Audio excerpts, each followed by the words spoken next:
It's pretty stealthy because it doesn't have any logo or indication that it's an e-bike, so it's kind of a secret from your neighbors. Opening up the box, you can see it's just covered in styrofoam sheets and cardboard and a ton of cable ties. So that's pretty good. Hopefully it keeps everything nice and safe during shipping. Inside, hopefully on the top or on the side, you can see there's another box. It's a heavy box. So when you open up the box, you'll see that is the battery. And taking a closer look at the battery and the numbers on the sticker, this is a 48 volt 22 amp battery, so that's a long range battery, so that's really nice. You also have the charging port and an independent on and off button, along with the keyhole for battery removal and a battery indicator on the battery itself. Alright, lifting it out, be very careful, it's a little heavy.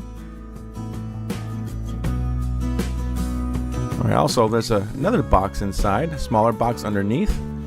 Opening that up, you have your accessories, your tools and other parts to install on the bike. You have your left and right pedals, and you have a bag full of wrenches. So you got your tools to put the bike together. And you also have the charger for the bike. Let's see the numbers on this. This is a 3 amp charger, so that's a rapid charger. So it'll be a lot faster charging a bike.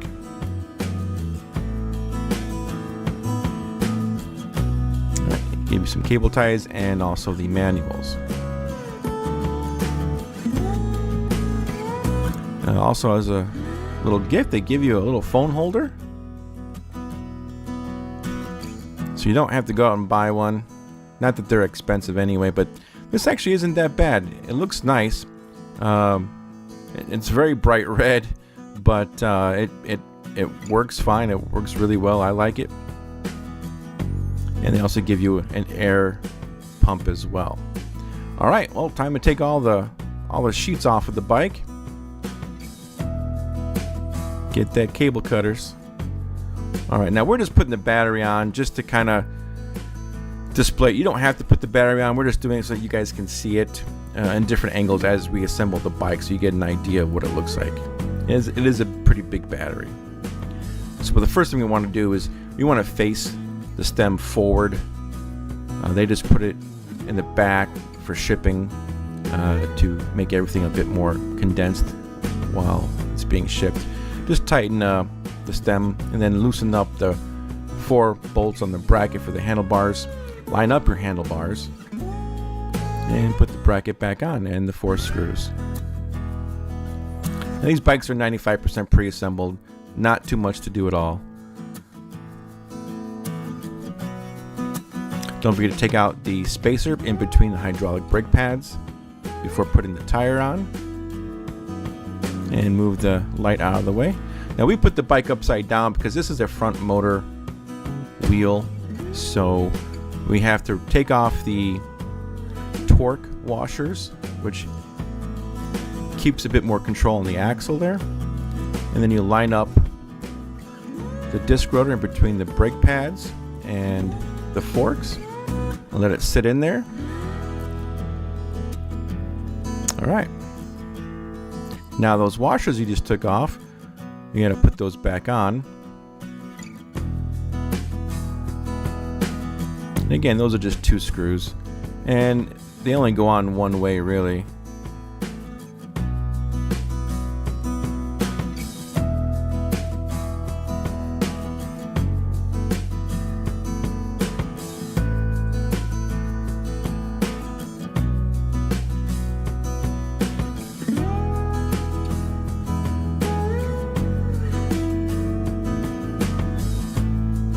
And of course you want to do this on both sides.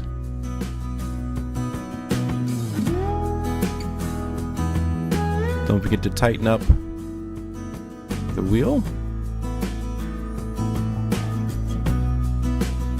Alright, don't forget to plug in the front motor. You push it in, and then it has a threaded cap to turn and secure the cable.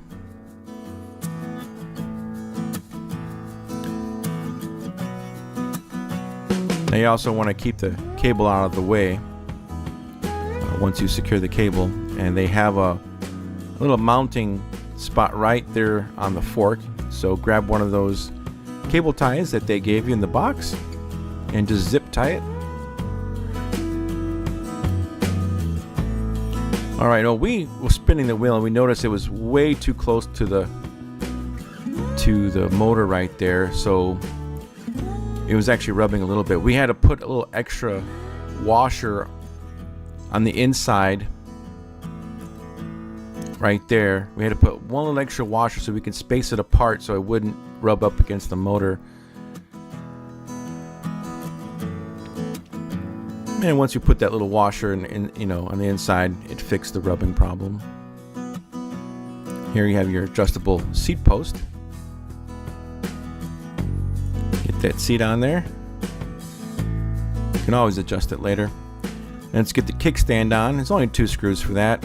It does screw in from the back there and tighten it up. And for the pedals, don't forget the right pedal is clockwise and the left pedal is counterclockwise. Alright, now for the rear rack, we have 4 screws to put in for the rear rack. 2 on each side. Now for the top screws,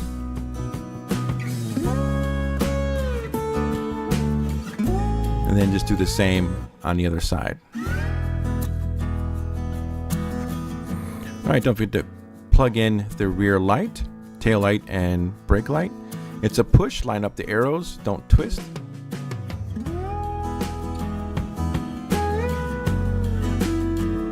Alright, and use some of the cable ties to secure that wire. Now we're going to put on the headlight, turning signals, and fender all at the same time using the same location. It's going to take a little bit of skill to hold everything down. Don't forget the fender stays on the wheel. And plug in the headlight and turning signals that you just installed. Again, it's a push, line up the arrows, and do not twist or break the pins.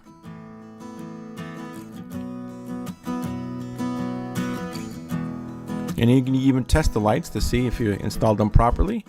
Make sure your left is left and your right is right. Perfect. Alright, well, this is what it looks like. I'll put together.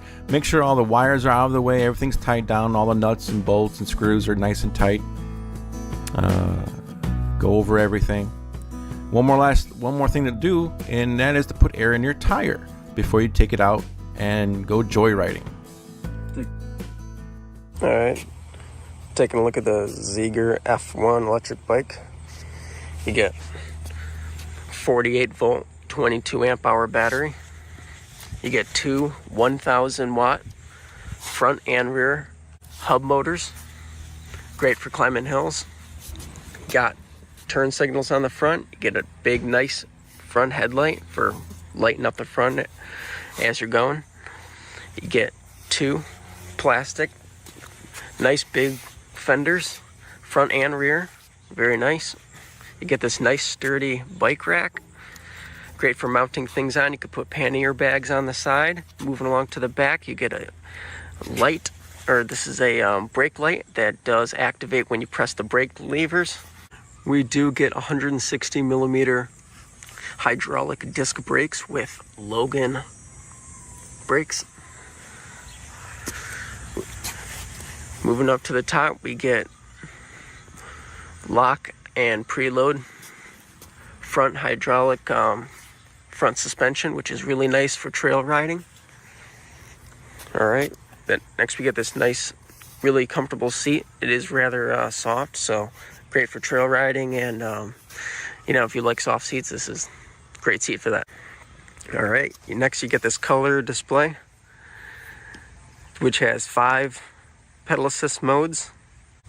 Then you have an odometer. You have 12.2 miles on here, and then you have your mile per hour, and then you have your battery. Very nice, simple display. twist throttle. Then we have our Logan hydraulic brakes. Then we have our control pad for their display, so we can move it, toggle through the pedal assist modes, levels, plus and minus. Then we have our light. Then we have our button for the dual motors to engage those. We also have turn signals, left and front, and I'll show you those. Those are really nice. Then we have this is the button for the front light. On and off, nice bright light. And then we have a horn coming down here, which is nice and loud. Alright, so that is the Zeekr. Oh, one more thing. We'll show you the cord wraps up here. Nice, easy to plug in and out. Pretty sure these are water resistant. Nice cords. This bike also has a payload capacity of 330 pounds. It has a claimed range of 80 miles. That's using a pedal assist, and that would also depend on your rider weight as well. So yeah, that is the Zeekr F1. Great looking bike. Do a little walk around.